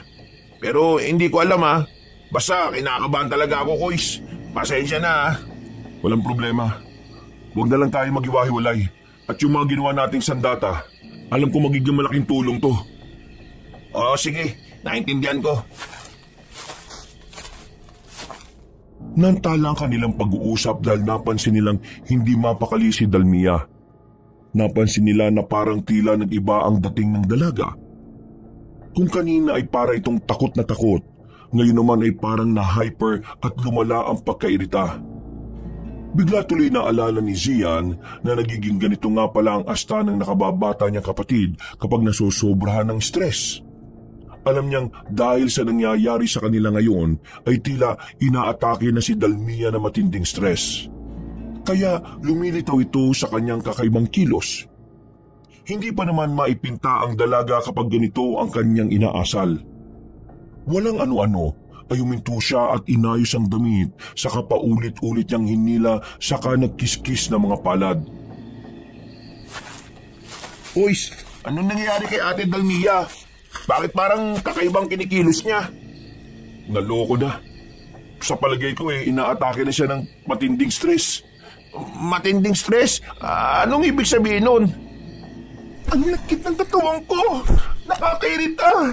Paano naman ako makakalakad ng maayos kung puro putik ang daraanan natin? Bakit pa kayo nakatingin sa akin na ganyan? Kuya, Andred, napuputikan na ako dito, oh! Minsan, ganyan ang epekto sa kanya ng matinding stress, Andred. Tumingin-tingin ka lang sa paligid at makakalmin ko lang siya saglit. Ay, sige, Kois. Habang nakatigil ay nilapitan nga muna ni Zian ang nakababatang kapatid na tila iritable pa rin. Alam na rin kasi niya ang gagawin kapag nakakaganito na ang dalaga. Pero syempre, dahil iba ang sitwasyon nila na mas mapanganib, kaya kabado pa rin siya. Kuya, ano ba naman tong lugar na to? Dalmia, makinig ka sa akin. Inaatake ka lang ngayon ng matindi mong stress. Kaya huminga ka lang na malalim. Pakiusap. Huwag ka masyadong mag-iingay dahil baka marinig tayo ng mga humahabol sa atin. Ang putik! Putik kasi! Walang gagawin sa iyong putik na yan. Paano kung madulas ako, kuya? Paano kung may ahas o kung anong nakamamatay na insekto o hayop? Shhh! Uys, may naririnig ako. Umupo tayo at yumukot. Tumigil ang tatlo. At mula sa hindi kalayuan ay unti-unti nga nilang naririnig ang tunog ng mabibigat na yabag. Dahil dito ay kaagad tinabihan ni Zia ng nakababatang kapatid at saka yun niyakap habang patuloy ang pagmamasid sa kadiliman. Tila bumalik na sa normal na pagkatakot ang dalaga matapos marinig ang mabibigat na dagundong ng paa. Kaya mas lalong hinigpitan ni Zia ng pag-alo. Si Andred naman ay maingat na lumapit sa kanila habang nakahanda na rin ang sandata. Walang ano-ano ay umalingaw-ngaw ang nakakakilabot na alulong ng kung anong nilalang. Malayo yun at apat na magkakasunod kaya napatingin sa magkapatid si Andred. Alulong na mga aswang yun. Baka yun na yung apat na lalaking humahabol sa atin, Kuis. At bago ko pala makalimutan, kapag dapat malapit ang alulong, ibig sabihin malayo pa sila. Pero kapag malayo ang tunog, ibig sabihin naman nasa malapit na lang sila. Hindi nga nagkamali si Andred dahil walang ano-ano ay sumulpot sa bandang kanan nila ang isa sa apat na kalalakihan na nasa anyo na ng pagiging aswang. Ilang metro lang ang layo nito. Kaya kitang-kita nila ang mga mata nitong kumikislap na tila naglalagablab na apoy. Bukod pa rito, ang bibig ng aswang ay punong-puno ng mahahaba at matutulis na mga ngipin. Nang makita yun ni Dalmia, ay napatili kagad siya sa takot. Hindi na nagawang takpan pa ni Zia ng bibig niya dahil din sa pagkabigla. Natutuwang napalingon sa kanila ang aswang habang naglalaway ng husto. Halata sa mukha nito ang matinding pananabik na makatikim ng sariwang dugo at karni ng tao. Wala nang inaksayang oras sina Zian at Andred. Tumakbo sila habang akay-akay si Dalmia na tili ng tili dahil sa takot. Kuis, patigilin mo si ate sa pagsigaw. Kahit anong pagtagong gawin natin kung tili lang siya ng tili, mawawalan din ng saysay Dalmia, please naman, tumigil ka na. Tumakbo na lang tayo, pakiusap. Hindi nakinig si Dalmia. Dahil habang hatak-hatak siya ng kanyang kuya, ay sigaw pa rin siya ng sigaw na parang walang pakialam. Tila naghalo na rin kasi ang epekto ng takot at stress sa sistema ng dalaga. Kaya naman ganun na lang ang kanyang reaksyon. Dahil dito ay hindi na rin talaga nakatiis si Andred. Tumigil siya na ikinagulat naman ni Zian. habang ang dalaga ay patuloy sa pagsigaw. Ang aswang naman na umahabol sa likuran nila ay papalapit na ng papalapit. Kuis, pasensya na itong gagawin ko. Ate Dalmia, ito lang naisip kong paraan para magising ka sa katotohanan. Sinampal niya ang dalaga na ikinagulat ni Zian, pero tila naging epektibo dahil tumigil sa pagtili ang babae. Yun nga lang ay umatake na ang naunang aswang sa bandang likuran nila.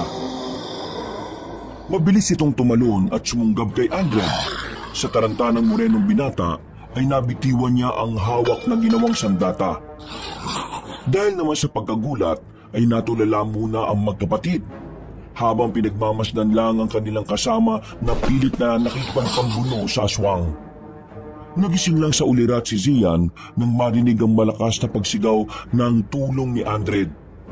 Dahil doon ay hinigpitan niya ang paghawak sa sandatang ginawa nila at saka inundayan ng wala sa oras ang aswang na umatake sa morenong binata.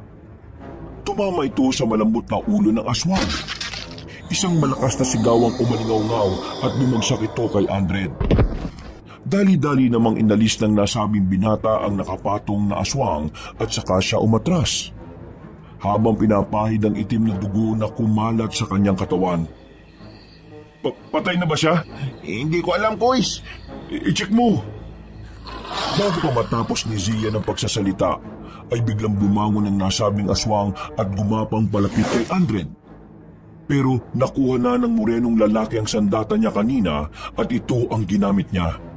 Pinukpok niya naman ang dugo ang aswang at tinamaan ito sa kaliwang mata. Doon ay tuluyan na itong nawala ng buhay na bumagsak at hindi na talaga bumangon pa. Patay na ba talaga?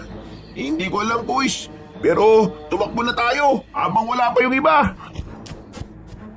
Ngunit bago pa sila makaalis, ay dumating din kaagad ang ikalawang aswang.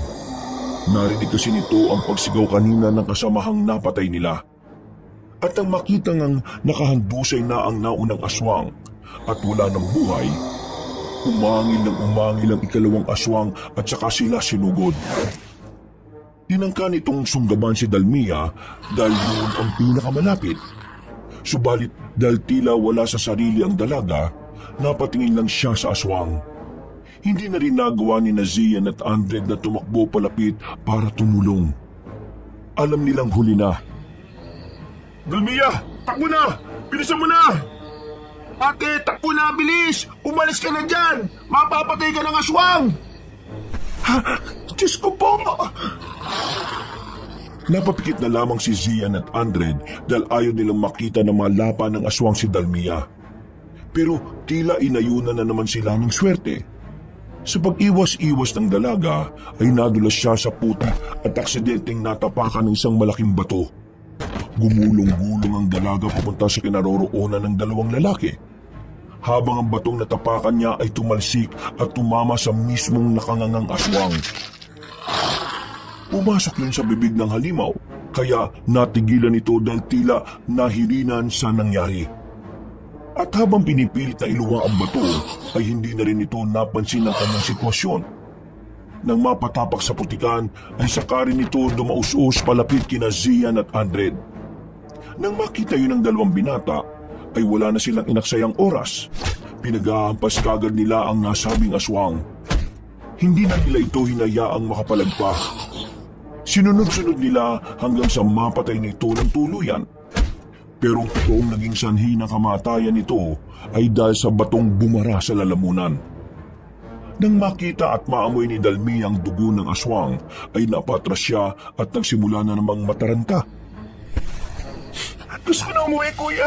Ayaw ko na rito. Pakiusap naman. Ikalma mo ang sarili mo. Alam ko matapang ka. At alam ko rin mahirap ang sitwasyon natin ngayon, pero huwag kang magpalamon sa stress na yan. Nahihirapan ako huminga, kuya. Huminga ka lang na malalim hanggang sa bumalik sa normal ang pakiramdam mo. Paglabanan mo ang matinding takot at stress sa utak mo. Nandito lang kami ni Andred at hindi ka namin pababayaan. Uy, nandito na rin yung dalawa pang aswang. Anong gagawin natin? Tumakbo na tayo. Siguradong hindi natin sila kakayanin, lalo na sa kalagayan ni Dalmia. Pero Kuis, napatay na natin yung naunang dalawa eh. Siguradong nasa panig natin ang swerte ngayon. Nakita mo naman yung nangyari kanina, di ba? Hindi swerte ang nasa panig natin. Ang Diyos mismo ang nasa panig natin. Pero huwag na tayong lumaban. Tumakbo na tayo! Pag-angil ng dalawang aswang na dumating matapos makitang namatay na ang dalawa nilang kasama. Umuhol ang mga yun at mabilis na tumalon patungo sa kanila. Dahil dito ay sinunod na nga ni Andred ang payo ng nakatatanda. Tumakbo na nga kaagad silang tatlo, pero hindi sila hinayaan ng dalawang halimaw na makalayo. Umatake ng sabay ang mga aswang at sa pamamagitan ng matinding determinasyon ay nakahanap sina Dalmia, Zian at Andred ng tamang tiyempo. Mula sa isang maliit na siwang sa pagitan ng dalawang puno ay mabilis silang dumaan dito. Sumunod ng dalawang halimaw pero dahil sa laki ng katawan nila kaya hindi sila umubra. Para bang natanga ang mga aswang. Pero hindi na nila ito pinansin pa. Nagtuloy-tuloy na nga ang tatlo sa pagtakas. Kuya, ate, bilisan ninyo at huwag na tayong lilingon sa likuran. Nagpatuloy nga silang tatlo hanggang sa makarating sila sa mabatong bangin. Nagpasya ang tatlo na tumalon sa mababang bahagi na puno ng mga damo at tinik. Hindi na sila nag-isip pa kung ano ang mababagsakan. Mas mahalaga sa kanila na matakasan ng mga walang awang aswang. At talagang panig sa kanila ang Diyos dahil lumagpak sila sa tubig. Meron pala kasing maliit na ilog sa banda roon. Hindi lang nila narinig ang agos dahil nakafocus silang lahat sa aswang. Kuis, nakaligtas tayo! Natakasan natin ang mga aswang! Oo nga, natakasan natin sila. Gusto ka nang umuwi. Mahabol ba nila tayo? Huwag kayo mag-alala, Kuis, ate. Dahil hindi naman na nakakatawid ang mga aswang sa kabilang parte ng tubig. Siguradong malayo pang makikita nilang lupa at sa mga oras na yun, posibleng nakalayo na tayo. Dahil sa sinabing yun ng binatang Moreno, ay tila nakainga ng maluwag ang magkapatid. Pero hindi pa rin sila ligtas dahil nasa parte pa rin sila ng baryo ng mga aswang. Samantala, mula naman sa taas at dahil na rin sa paglitaw ng buwan, ay nakita nila ang dalawang aswang na galit na galit. Pagkalaon ay umatungal ang mga yun habang hindi makababa ng mabilis. Nakahanap na nga ng pagkakataon sina Dalmia, Zian at Andred upang magtago sa masukal na bahagi ng gubat. At sa kabutiang palad ay meron silang nakitang puno ng dapdap. Namangha pa nga sina Zian at Andred dahil sa namumukadkadang mapupulang mga bulaklak ng nasabing puno at talaga namang napakayabong nito. Nang humangin ay nalaglag ang ibang maliliit na bulaklak, kaya humalimuyak din ang amoy nito. Subalit, nang makita ito ni Dalmia, ay nangilabot siya at nakaisip ng hindi maganda. Dala na rin kasi ito na matinding takot at stress kaya siya tila nag-iiba-iba ng mood. Huwag tayong lumapit dyan. Baka may mga engkantong nakatira dyan. Ganito yung napapanood ko sa mga horror movies eh. Kapag may nakitang puno na namumukadkad sa gitna ng gubat, ibig sabihin, merong engkanto o mga laman lupa. Umalis na tayo rito. Hindi totoo yung sinasabi mo, ate. Anong hindi? Nakikita mo naman na parang may wagang puno na yan, di ba? Kukontra ka na naman. Alam mo, Andred, pinagbigyan ko na yung ginawa mong pagsampal sa akin kanina. Pero ngayon, hindi ko na pagbibigyan yung pagiging ewan mo. Sabihan patuloy ako ng ewan. Andred, pagpasensya mo na kapatid ko ha. Pero ano nga bang meron sa puno na yan? Parang may punto rin naman si Dalmia eh. Baka nga mahiwaga at may engkanto dyan. Walang engkanto dyan, Kuis. Maniwala sana kayo sa akin ni Ate Dalmia. Ang totoo niyan, ang tawag sa punong yan dap-dap. O mas kilala sa inyo sa Tagalog na coral tree. Bibihira na makakita niyan sa kakahuya katulad nito. Pero ang natatandaan kong kwento tungkol dyan, iniiwasan ng puno na yan ng mga aswang at ng iba pang masasamang elemento. Bukod kasi sa kulay pulang bulaklak na pantaboy sa masasamang elemento, ang bulaklak kasi niyan parang palaso o sisidlang apoy na kung saan ayaw na ayaw ng aswang. Ang ibig mong sabihin, kapag nasa silong tayo niyan ligtas tayo? Ganun na nga, Kuis. Nakakasiguro ko doon. Kasi nung buhay pa yung lolo putol ko, paulit-ulit niyang kinukwento nun yun. Ang sabi pa nga niya, noon daw ginagamit ang bulaklak niyan bilang panggamot sa lagnat at sakit ng katawan. Naniniwala ako sa sinasabi mo. Kaya dito na muna tayo magpalipas ng gabi. Pagsikat ng araw, saka tayo lalarga. Total, wala na rin naman tayo magagawa dahil hindi na tayo makakapunta sa kasal ni Juan eh. Sigurado sa mga oras din na to posibleng pinag-aanap na nila tayo. Maghintay na lang tayo ng tulong. Ayoko na mag-stay dito, kuya. Hindi ako komportable. Gusto ko nang umuwi. Pakiusap umuwi na tayo. Dalmia, please naman, makinig ka. Kapag pinilit mong umuwi, baka hindi na talaga tayo makauwi pa. Nagigis mo ba yung sinasabi ko? Basta gusto ko nang umuwi ngayon, kuya. Ayaw ko nang bumalik sa lugar na to. Umuwi na tayo ng Maynila kung gusto mo nang mamatay. Ate Dalmia, sige, ipagpilitan mo yung gusto mo. Hindi ka namin pipigilan sa gusto mo. Sige na po, alis na. Dahil sa sinabing yun ni Andred, ay biglang natamimi ang dalaga. Pagkalaon ay para yung bata na ngumuso at saka umiyak ng umiyak. Lumapit naman kaagad si Zian para aluin ang kapatid na hindi na maintindihan ang takbo ng mood. Mabuti na lang din ay napakalma niya ang dalaga hanggang sa makatulog lang ito sa bisig niya. Maya-maya pa ay isinandal na lang niya sa gilid ng punong dapdap si Dalmia. Pagkatapos ay lumapit naman si Andred na tila nakukonsensya sa mga nasabi kanina. Uwis, pasensya na sa mga nasabi ko kay Ate Dalmia kanina. Naintindihan naman kita lalo na sa sitwasyon natin ngayon. Pasensya na rin sa inasal niya. Ganyan talaga siya kapag nasosobran siya sa stress. Nagiging ewan ng ugali niya. Nung una rin nauubos ang pasensya ko sa kanya Pero nung pinayuhan ako ng doktor na hindi makakatulong ang ganon, nagtiyaga ako sa tuwing dumadaan siya sa ganyang sitwasyon. Nagpapasensya talaga ako. Kumpara kasi sa akin, mas madali siyang matrigger. Kaya kailangan talaga ng mahabang pasensya. Naintindihan ko rin naman, Kuis. Mahirap talaga ang sitwasyon kapag emosyon na ang umaatake. Teka, napansin ko lang na parang pareho kayong merong pinagdaraanan. Dahil ba ito sa aksidenteng nangyari noon sa mga magulang nyo? Pati na rin kay Tio Cain? Oo, dahil nga ito sa trauma ng aksidente kay nanay at tatay. Yun ang sabi ng doktor sa amin noon. Pero sa kaso naman, matagal ko na talagang nakikita si Diwa. Yun nga lang palaging sa panaginip lang. Noon siya sa akin nakapagbibigay ng babala. Nasabi ko na nga rin na sabi ng albularyo noon na siya ang gabay ko. Malaking tulong din siya, Kuis. Sana nga lang matulungan niya tayo ngayon dito sa sitwasyon natin. Yan nga ang dasal ko Andred. Teka, maiba tayo. Ligtas naman talaga tayo dito sa silong ng punong dapdap, di ba? Oo, Kuis. Nakakasiguro ako. Itataya ako ang sarili kong buhay. Grabe naman ang sariling buhay. Naisip ko lang, kung safe naman tayo dito, siguro magpahinga na rin tayo pareho. Mas okay siguro kung magpalitan na lang tayo. Okay pa rin na merong isang gising sa atin para makapagbantay sa palibot nitong puno. Ligtas nga tayo rito at hindi tayo malalapitan ng aswang pero kung may gawin silang kakaiba, baka mapano tayo. Oo, sige.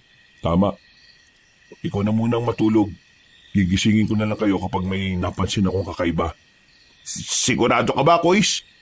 Oo, sige na. Umidlip ka na. Para pare-pareho tayong may lakas. Hindi na tumutol pa ang morenong binata.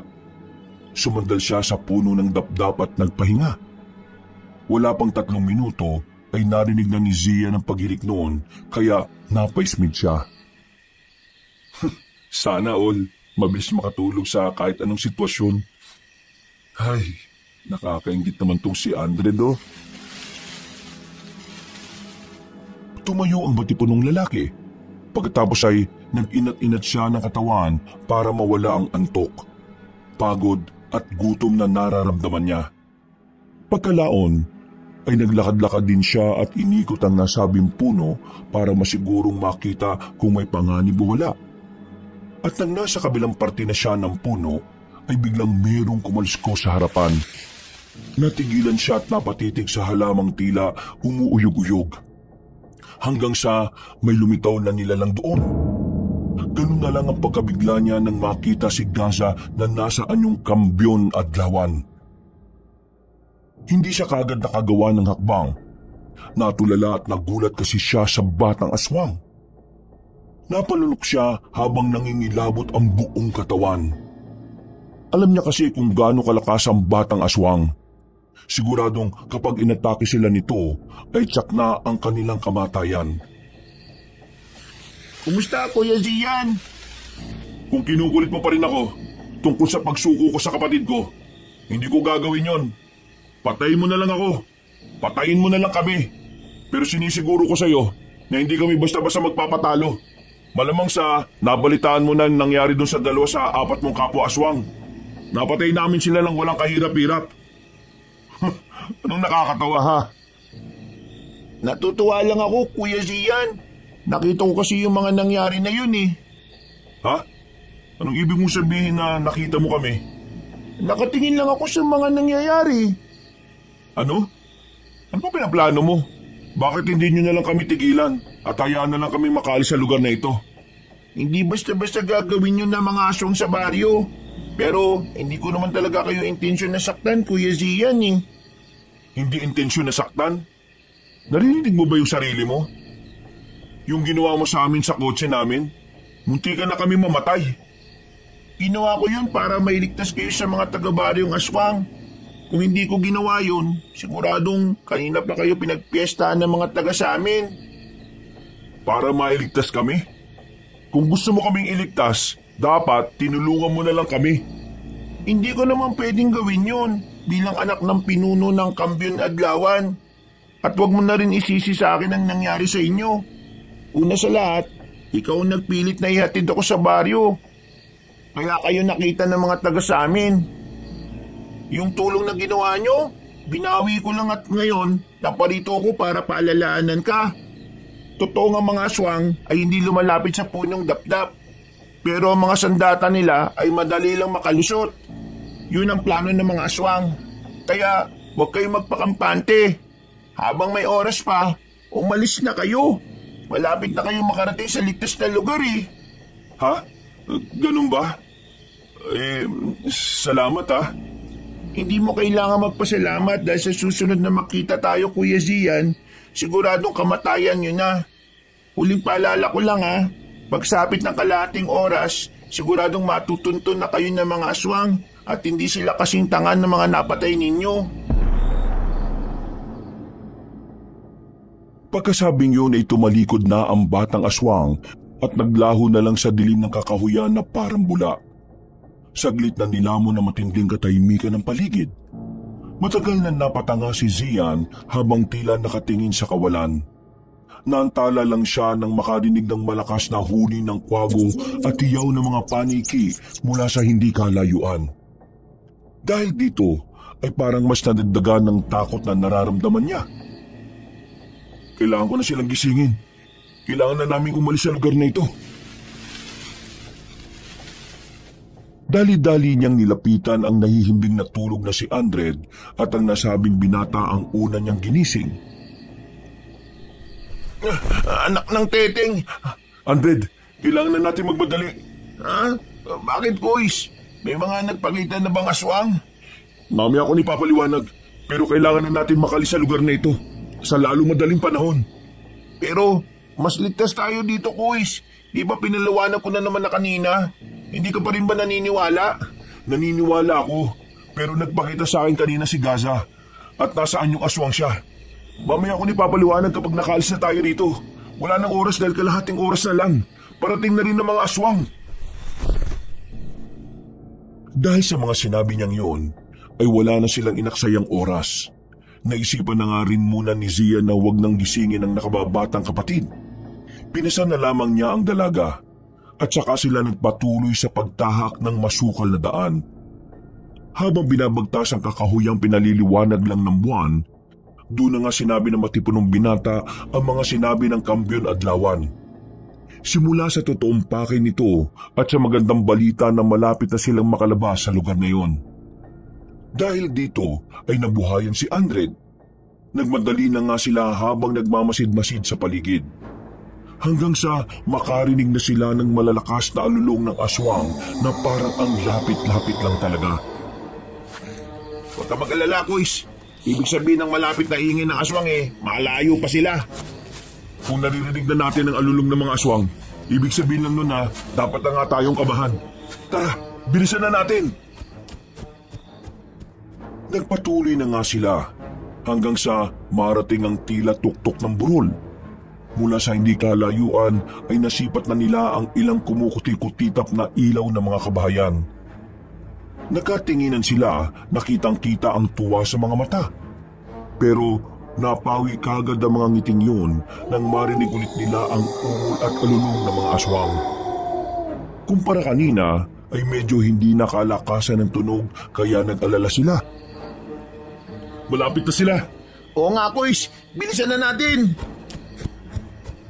Sabay silang natigilan at napatingala matapos makita ang ilang ibon na nagliliparan palayo.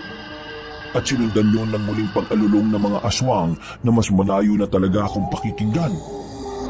Nang pababa na sila sa burol ay eksakto namang naalimpungatan si Dalmia. Dahil dito ay natigilan si Zian na napatingin sa nakababatang kapatid na pasan-pasan niya. Ilang saglit pa ay bumaba na ang dalaga at tumingin-tingin sa paligid. Medyo nailang pa nga ang morenong binata sa kanya dahil naalala na naman ito ang pagsampal kanina. Pero parang bumalik na sa dating wisyo si Dalmia na parang hindi na naalala ang mga nangyari. Anong nangyari? Nasaan na tayo, kuya? Malapit na tayo sa ligtas na lugar. Nakikita mo ba yung mga ilaw na yon sa hindi kalayuan? May mga kabahayan na, kaya kaunting pista lang. Talaga? Diyos ko, salamat naman. Kaya tara na, habang malayo pa ang mga aswang. Sige, kuya. Nandiyan na sila. Ayun, sa bandaron. Napatingin ang magkapatid sa direksyon na itinuro ni Aldred. Doon nga ay nakita nila ang dalawa sa 4 na aswang na natira kanina. Pero katulad ng babala ni Gasa kanina, meron pang ibang kasama ang dalawa. May 3 aswang na mas malalaki na nasa likuran nila. Ang isa na nasa gitna ay meron pang pakpak na ikinakampay-kampay nito. Dahil doon ay mas lalo silang naalarma. Ano na naman ang isang yun? Manananggal ba yun? Pasensya na, pero hindi ko alam, Kuis. Sa kanya na magtalunan kung ano yan. Bilisan na natin. Para mas maging mabilis ay umupo na sila at nagpaduus-us sa damuhan ng burol. Naging epektibo naman pero mabilis pa rin silang nahabol ng aswang na lumilipad. Dahil dito ay mas lalong naalarma ang 3. Lalo na nang umungol ang nasabing aswang na pagkalaon ay bumulusok palapit sa kanila. Mauna na kayo, bilis! Ano ka, kuya? Huwag na munang maraming tanong, bilis na! Pinigil nga ng matipunong binata ang sarili sa pagdaos-os at saka pinauna ang nakababatang kapatid na kasunod ni Andred. Tumingala siya at pinigmasdan ng aswang na pabulusok. Hinigpitan niya ang hawak sa sandatang gamit nila at pagkatapos sakato iwinasiwas ng iwinasiwas. Dahil dito ay natigilan ng lumilipad na aswang. Para tong napapreno sa himpapawid habang umaangil. Galitong hinarap si Zian, nakitang-kita sa mga mata ang takot. Pero pinipilit ang sarili na nagtatapang-tapangan. Maya-maya pa ay napabaling na si Zian sa itaas. Doon ay nakita niya ang iba pang aswang na pababa na rin. Dahil dito ay napadaus-us na rin ulit siya. Nagpatuloy naman ang lumilipad na aswang sa pagsunod sa kanila. Nagulat na lang ang matipunong binata dahil nakakita na siya ng mga nagliliparang bato. Napatakip tuloy siya ng ulo para maproteksyonan ito laban sa mga pagbagsak ng bato. Pagtingin niya uli sa ibaba ng burol, nakita niya si Andred na siya palang bumabato sa mga aswang. Galit na galit tuloy ang mga halimaw at kitang-kita na gustong-gusto nilang makanti ang murenong binata. Nang nasa ibaba na rin si Zian, ay tumakbo na sila ng sabay-sabay. Bakit niyo ba ako inintay? Di ba sinabi ko naman sa inyo na mauna na kayo? Si Ate Dalmia po ang nangungulit Sabi niya, huwag daw kaming aalis hanggat wala ka. Boys, teka, nasa na yun? Anak ng teteng oh. Tumakbo na sila palayo, pero hinahanap pa rin nila kung saan nagpunta si Dalmia. Dahil tuloy dito ay hindi na nakapag-concentrate si Zian sa pagtakas sa mga aswang. Natuon na kasing atensyon niya sa nakababatang kapatid. At ilang saglit pa nga ay narinig na nila si Dalmia na sumisigaw at humihingi ng saklolo. Dali-dali nilang tinungo ang kinaroroonan ng dalaga. Pero sa kasamaang palad ay may mga aswang nang humarang. Dahil dito ay nagkahiwalay din tuloy ng landas si Zian at si Andred. Mas marami rin ang sumunod sa morenong binata kaysa sa matipunong lalaki. Patuloy pa rin ang pagsigaw ng tulong ni Dalmia. Nang malapit na siyang matunto ng nakatatandang kapatid, ay sumunggab na nga sa binata ang isang aswang. Nagpagulong-gulong sila at nagkaroon ng pambuno. Hanggang sa makakalmot si Zian sa bandang hita at tagiliran. Dahil dito ay tumagas ang masaganang dugo. Nang maamoy ito ng halimaw ay mas lalo lang itong nasabik na mapatay siya. Hindi ininda na matipunong binata ang sakit. Gamit ang kanyang lakas, bago pa siya makagat sa leeg ay sinipa niya sa tiyan ng aswang. Pagkatapos ay sa kanya ito inundaya ng sandatang hawak. Tinamaan yung sa mukha pero daplis lang. Napatras ang aswang kaya dali-dali bumangon si Zian habang iika-ika. Narinig pa rin niya ang nagmamakaawang sigaw ni Dalmia. Kaya hindi pa rin niya maiwasan ang mapasigaw. Dalmia, pupunta na ako! Kaunting hintay na lang! Subalit ngumisi ang aswang habang sinasabi ng mga mata na hindi siya nito patatakasin. Nagsalubungan sila ng lakas hanggang sa hindi na naman silang nagpagulong-gulong sa maputik na sahig. At sa ikatlong pagkakataon ay muling nakalmot ng aswang si Zian sa bandang mukha. Dumugo yun, pero hindi pa rin niya alintana ang sakit. Nakatuon ang atensyon niya sa pagpatay sa aswang at pagliligtas sa nakababatang kapatid. Mamamatay ka ng aswang ka! Punyemas ka! Gamit ang buong lakas ay iwinasiwas niya ang sandata at tumama ito sa mismong mukha ng aswang. Malakas ang impact kaya dinig na dinig ang pagkadurog ng panga ng halimaw. Nagtalsikan ang dugo nito at nang mapadikit sila sa malaking puno, sa kanya tinuloy-tuloy ang paghampas hanggang sa madurog ang ulo nito. Kasunod nito ay ang pagkabali rin ng sandatang gamit niya. Binitiwan na niya ito dahil hindi na talaga mapapakinabangan. Nang masigurong wala ng buhay, ay nagmadali siyang tumakbo sa kinaroroonan ni Dalmia. Subalit ganun na lang ang gulat niya dahil eksakto naman na dinagit na ang dalaga ng lumilipad na aswang. Kuya! Ayaw ko mamatay sa aswang! Bitiwan mo ako! Bitiwan mo ako! Walang yakang aswang ka! Ibalik mo ang kapatid ko! Animal ka! Papatayin kita! Papatayin kita kapag may ginawa ka masama sa kanya! Pero sa halip na gawin yon, ay mas lalo lang hinigpitan ng aswang ang pagkakakapit sa magkabilang balikat ni Dalmia. Hindi na lang sa takot, kundi dahil na rin sa sakit ang nararamdaman kaya nagsisisigaw ang dalaga. Wala namang magawa si Zian kundi pagmasdan na lang ang kapatid na tangay-tangay papalayo ng aswang. Halos maiyak na lang din siya dahil hindi na niya alam ang gagawin. Kumuha siya ng mga bato at sinubukang batuhin, pero hindi naman umaabot. Hanggang magulat na lang siya sa huling pagbato. Umiktad ang aswang. Narinig niyang nagsisigaw na si Dalmia dahil bigla siyang nabitiwan ng kalaban. Sabay silang bumulusok pababa. Ha? Ano nangyari? Anong ginawa ko? Tinamaan ko ba siya? Tumakbo na siya papunta sa pinagbagsakan ni Dalmia at nakita niyang kapatid na swerteng nahulog sa isang mayabong na puno. Hindi napilayan ng dalaga pero marami siyang gasgas sa katawan dahil sa mga sanga. Kuya, tulong! Tulungan mo ako! Nandito na ako, Dalmia! Ibababa kita dyan! Ayaw ko mamatay dito, kuya! Hindi ka mamamatay!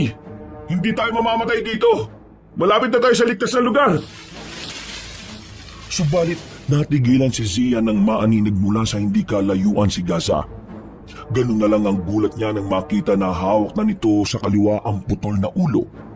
Habang sa kanan naman ay ang mga pakpak ng aswang kanina. Doon niya napagtanto na hindi ang pagbato niya ang dahilan kung bakit nahulog ang aswang kanina, kundi inatake pala ito ni Gaza. Sa madaling salita ay tinulungan siya ng batang aswang.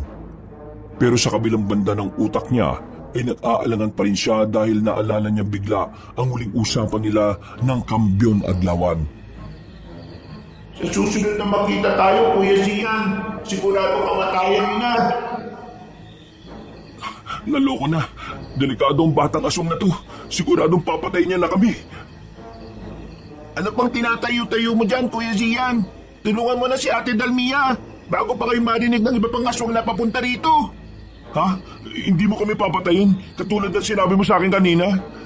Kung gusto kong gawin yon, doon pa lang sa sasakyan nyo. Ginawa ko na dapat yon. Kaya bilisan nyo na bago pa magbago ang isip ko. Sige, salamat ah. Huwag na kayong babalik sa lugar na to. Sana hindi ko na kayo makita pa. Magmadali na kayo dahil may mga nakita na akong mga tao malapit sa dulo ng kakahuyan. Makakahingi na kayo ng tulong doon. Tumango na lamang si Zian at pagkatapos ay dali-dali niyang inakyat sa puno si Dalmia. Nananahimik na at nawalan ng malay ang dalaga dahil sa takot. Magpapasalamat pa ulit ang matipunong binata pero nawala ng parang bula ang batang Kambyon Adlawan. Binuhat na niya ang nakababatang kapatid palayo sa lugar na yon. At nang malapit na sila sa dulo ng kakahuyan ay nakita niya ang dalawang aswang na nakatayo. Galit na galit ang mga yon habang nakatingin sa kanya. Huminto siya at saglit na inilapag si Dalmia para harapin ang mga yon. Pero napakunot din siya ng noo dahil napansin niyang duguan na ang mga aswang. Ilang saglit pa nga ay nakarinig na siya ng magkakasunod na putok ng baril. Kasabay nito ay ang pag-alingaw-ngaw ng nakakakilabot na tono ng boses ng mga aswang. Bago dugo ang humandusay sa lupa. At pagkatapos, sunod-sunod na ilaw ng flashlight ang sumalubong kay Zian.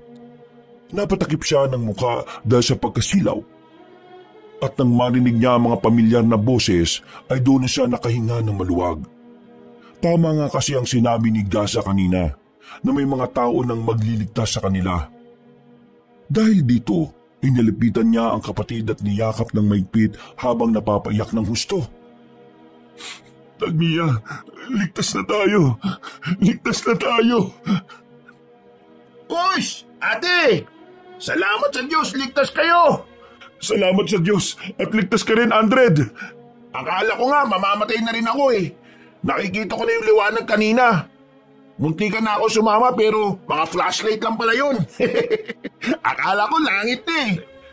Hindi ka naman sa langit mapupunta, loko-loko. Sa bagay, may punto ka rin dyan. Oh, tara na. Tutulungan ko kayo. May good news din ako. Papunta na rito sila Kuya Juan at si Chang Ami, pati yung iba pa sa bahay. Ligtas na talaga tayo, Kuya. Salamat talaga sa Diyos. Salamat talaga sa Panginoon. Eksakto na nagising na si Dalmia at umiiyak itong yumakap kay Zian. Ipinaliwanag naman kaagad na matipunong binata na ligtas na nga sila kaya mas lalong napahagulgol ng iyak ang dalaga. Nagtungo na nga sila sa mga tao at pagkatapos ay sumakay sila ng patrol na nagpunta sa police station.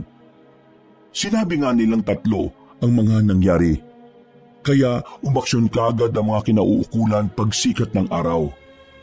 Marami na rin kasing nagsasabi patungkol sa iniiwasang baryo na yon. Kaya dali-daling ginalugad ang lugar. Subalit sa kasamaang palad ay wala na roon ang mga aswang. Sira-sira na rin ang mga kabahayan.